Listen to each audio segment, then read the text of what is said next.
Welcome to another YouTube video. I hope you will stay awake for this one because we are going to talk about anesthesia. I am about to uncover the 7 most used anesthetics and what they do to your body. Anesthesia has been used for more than 175 years. The first time it was used was in 1846 with ether. People may feel dizzy, tired, or have a slow heart rate from using ether. Laryngospasm, difficulty breathing, loss of consciousness, and even death may result from this. The aftereffects of anesthesia include feeling sick to your stomach, throwing up, and having a headache. Maybe this is why people don't like going to the dentist. But we've come a long way since then, and anesthetics are a valuable tool for making patients feel at ease during dental procedures. Remember to like this video and subscribe to the channel so you can see more videos like this one. Also, watch the video until the end. I will give away a special free present to you somewhere in the video.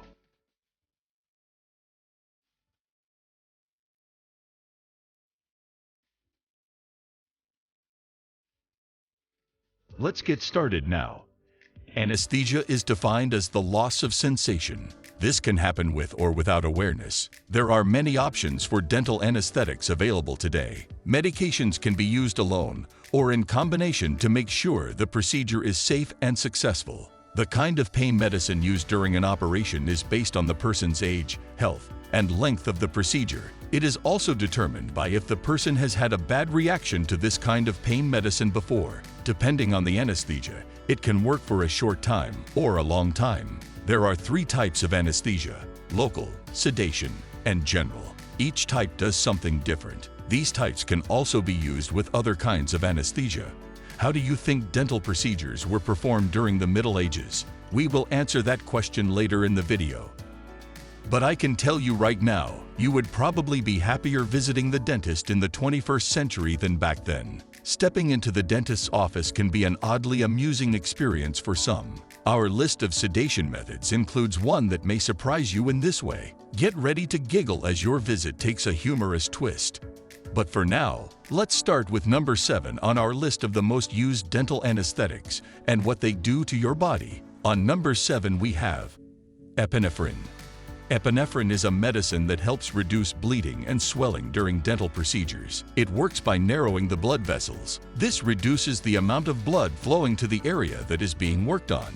Many patients feel an adrenaline rush when they are injected with epinephrine during wide-awake surgery. Google says that an adrenaline rush is when your body has a lot of excitement and energy. This happens when your body releases a chemical called adrenaline from the adrenal glands. Epinephrine also makes your body work harder, and that can cause some side effects, like feeling anxious or nervous, feeling dizzy, sweating a lot, having trouble breathing, shaking, or feeling sick to your stomach. Many patients think they are allergic to local anesthesia because they experience these side effects. This is especially true when side effects aren't discussed before the procedure. To avoid this, the dentist will tell you that it is normal to feel nervous, jittery, or shaky after getting the shot. This is because there is a little adrenaline in it, and you may get an adrenaline rush. If this happens, don't worry. The feeling will go away in the next 30 to 60 minutes. Let's move on to the next anesthetic on our list. Dexmedetomidine is number 6. Dexmedetomidine is a type of medicine used to help people sleep and feel less anxious during dental procedures. It works by blocking some areas of the brain that are involved in making stress hormones. Veterinarians use dexmedetomidine for similar purposes in treating cats, dogs, and horses. It is an anesthetic that is given through a vein during the dental procedure. It usually does not prevent the patient from being able to communicate with the dentist because it can affect how well a person breathes and their heart rate. Low doses are often given. Some common side effects are low blood pressure, high blood pressure, a small decrease in heart rate, and problems with the rhythm of your heartbeat. Another side effect is hypoxia, which is when there's not enough oxygen getting to the tissues of your body. This can be caused by either not enough blood reaching the tissues or by low oxygen content in the blood. A toxic dose may cause a 1st-degree or 2nd-degree atrioventricular block. This is a problem with the electrical system in your heart, which controls your heart rate and rhythm. These events usually occur shortly after taking a large dose of the drug. Maybe the Middle Ages were not so bad after all, but we will talk about that more later. For now, let's continue with number 5 on our list of most used dental sedations, propofol. A lot of people get anxious or scared when they think about going to the dentist. This can make it hard to get dental care, but there is a way to help these people. It's called procedural sedation. With this, people are still awake, but they are not as anxious. This allows them to get the dental care that they need. Intravenous sedative, or IVS, is the best way to achieve this goal, but it requires more training than what is provided during undergraduate education. IVS is a way to give drugs quickly and easily. However, if you use it for sedation, people can become too relaxed and have problems with their breathing and heart. It is important to know the characteristics of intravenous sedatives. Propofol is a type of medicine used as an IVS to help people relax during dental procedures. It works by helping to turn off nerve signals. People sometimes have pain when they receive propofol because it contains soybean oil, glycerol, and egg lecithin. Propofol can support the growth of bacteria. Therefore, it should be administered within 6 hours of opening the ampule. The drug will stay in the body for 4 to 7 hours. Recovery from propofol is rapid, even after a long infusion, which makes it a good choice for outpatient anesthesia. A smaller dose is recommended in elderly patients because they have a smaller distribution volume. One of the problems that can happen when a person takes propofol is that their blood pressure can fall. This happens because propofol makes it hard to breathe and even causes some people to stop breathing completely. Although propofol is the best IV drug for pediatric sedation, some people are still not sure if it is safe enough to use on infants and children. Propofol can make people very sleepy. Too much propofol can cause people to go into a deep sleep. Only people who are qualified and have been educated on how to use propofol should give it to patients. It is not safe for pregnant women or children less than 3 years old to take propofol. Let's continue. On number 4 we have midazolam. Midazolam is another drug that helps people feel calmer before dental procedures. It can be injected into the bloodstream with an almost immediate effect. It can also be injected into muscle tissue, given as a nasal spray, or swallowed as a tablet or solution. It works by affecting the chemicals in the brain, which reduces fear and tension. It can be difficult to manage children's behavior and do dental procedures on very young children. Children are not always cooperative, can be very anxious, or have medical disabilities. Midazolam is used in addition to other behavior management techniques during the dental treatment of children. Midazolam can be used as a safe and effective drug for getting patients ready for surgery, pre-medication, and treatment of seizures during dental procedures. Common side effects of midazolam include feeling sleepy, confused, having difficulty speaking, and forgetting things. Are you still awake? It's time for a break. Go get your free gift by clicking the link in the description under this video. Don't worry, it's not about anesthesia. Come back and finish watching the rest of this video. Some interesting facts are coming up. Let's go on with number 3 in our list, nitrous oxide. Most dental visits are pretty standard. A dental hygienist will scrape plaque off of your teeth, followed by a polishing to remove any stain on the teeth. After that, a round of flossing, a peek under the tongue, and your dentist giving your teeth a thumbs up. You pocket a free toothbrush and floss, book your next appointment, and mark another 6 months on your calendar. But not every visit is so relaxing. Some procedures require laughing gas to help you relax. You might have heard of it before, but what does it do? Nitrous oxide, or laughing gas, is often used by dentists to help patients who are scared feel more relaxed. Nitrous oxide does not have a color or smell. It works as a sedative because it relaxes patients and makes them feel good. Nitrous oxide is also a good choice because it starts working quickly and the effects are not permanent. For these reasons, nitrous oxide is considered safe to use as a sedative. The risk of serious negative side effects is low when properly administered. They can occur if the nitrous level is too high or if the amount being inhaled quickly changes. Potential side effects are as follows: headaches, shivering, excessive sweating, fatigue, nausea, and vomiting.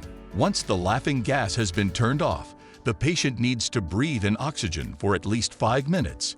This will help avoid a headache. The oxygen also gets rid of any remaining gas from the lungs and helps the patient become more awake and alert. Meals are another thing to think about when receiving laughing gas. It is a good idea to eat a small meal before your procedure and to avoid eating a big meal for 3 hours afterward. Also, ask your dentist when it is safe for you to drive after the procedure. Number 2. Eat MLA cream. MLA cream is a medicine that you put on your skin to make the area numb.